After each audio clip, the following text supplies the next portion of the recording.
As a small business owner myself, I know the importance of big, important decisions. Making the right one can be the difference between success and abject failure, victory and defeat. Yes, you've made it, and no, go start over. So when it comes to choosing your cloud platform, your choice matters. Now more than ever, startups are looking to Microsoft Azure to get their footing into the cloud for the very first time. Now, for more on that, please welcome Vice President of U.S. Partner Development at Microsoft, Mr. David Smith. Hey. Hey, David. Thanks, Rick and Donna. We've got some really great guests joining us right now to have a little bit of a conversation about startups with Microsoft. We've got Jeff Ma, who's the VP of Startups at Microsoft, and also Evan Reiser, who is the CEO and founder of a startup called Abnormal Security. Let's start with Jeff. Jeff, why don't you introduce yourself and tell us a little bit about Microsoft for Startups? Yeah, so I came to Microsoft about 6 months ago after a sort of 20-ish year career as an entrepreneur in Silicon Valley, and came here with the goal of trying to make Azure the default platform for startups to build on. And Microsoft for Startups is a program that really helps accelerate the business growth of startups. So we're really happy to be working with startups like Abnormal Security. Great. And of course, Abnormal Security is indeed working with Microsoft for Startups. So Evan, how about you introduce yourself as well and tell us a little bit about Abnormal and what it does? Yeah, first of all, thank you so much for having me. It's been a really exciting day. So my name is Evan Reiser. I'm the founder and CEO of Abnormal Security. I've been an enterprise technology entrepreneur for over a decade.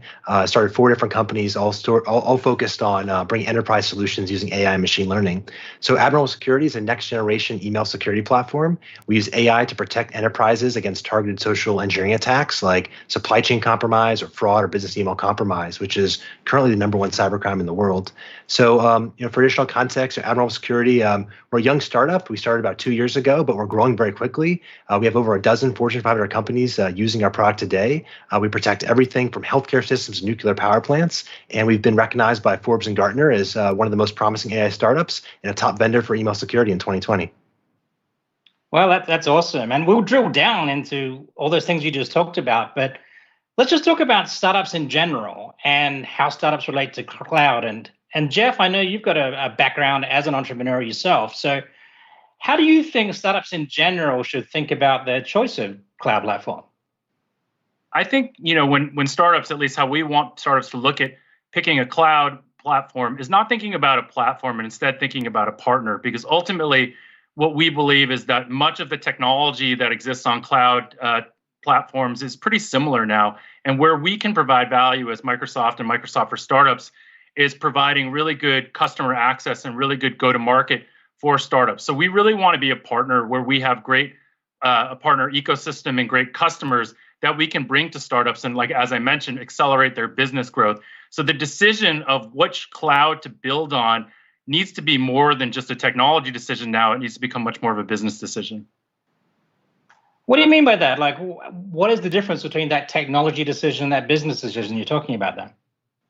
Well, ultimately, when you think about what we can do as a company, is we really want to partner with our startups and partner with our companies to help them grow. We have so many great customers, great enterprises. We can help startups sell into the enterprise. As an entrepreneur that's built companies before, I realize how hard it is for startups to sell into the enterprise. And a lot of that is because you have things like procurement, you have 12 to 18 month sales cycles. And as Microsoft, we can really help you avoid that by allowing you to publish in our marketplace, transact on Microsoft Paper. We can connect you to some of our top customers and really make it easier for you to work with enterprise, which is something that's very traditionally hard for startups to do. Gotcha. So Evan, did you have some of these same considerations yourself when you are thinking about working with Microsoft for Startups and using Azure as your platform? Absolutely. So, Jeff, you'll appreciate this. As a founder, your job is to identify the biggest existential risks for the business and then focus on knocking them down. So for us, our primary motivation is scale. And to set the stage, cybersecurity is a major concern for our customers. We have a product that's extremely effective. And despite the pandemic, we've seen about a 2x growth in the last 6 months. So the challenge for Abnormal Security is all about how do we scale the business?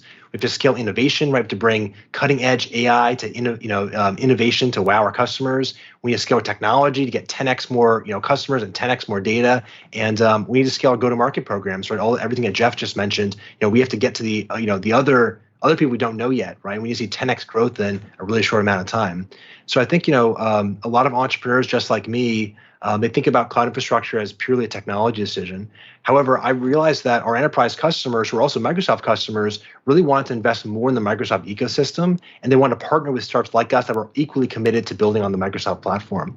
So we took a hard look at the different options, and when we looked at Azure, there was kind of two things that surprised us. One, we realized that the technical offering was much kind of deeper, more robust than we thought.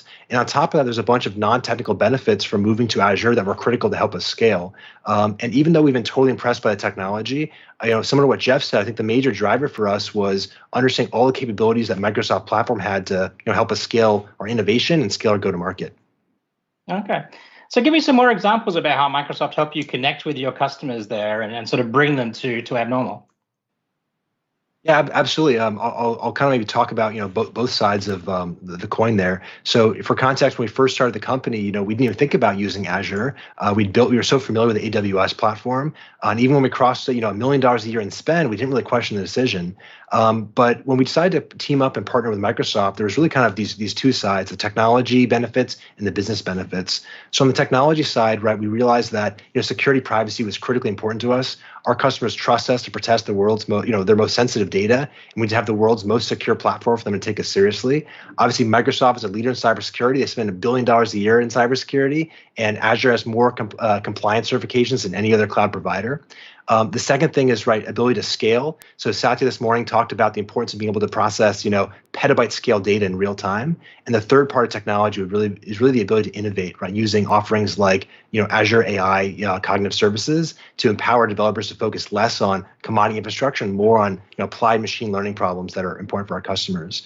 And then to kind of more directly answer your question, what are some of the benefits we got on the go-to-market side? There's kind of three things I would call out. One is the Azure Marketplace, which allows our customers to purchase our product directly from Microsoft for easier procurement. There's also the Azure Consumption Credits Program, which rewards customers for consolidating, investing more in the Microsoft ecosystem. And then finally, the Azure Co-sell program allows us to work directly with the Microsoft sales team to help our customers more easily discover and evaluate our product. And very specifically, just last week, we were able to participate in Microsoft Digital Transformation Academy, and we met with over 24 account teams to discuss how we could partner with Microsoft to bring our innovation to our mutual customers. So it's been an amazing experience so far. Right. Okay. And Jeff, just in the very short time we have left, what should a startup in Evan's positions do to get started on Azure?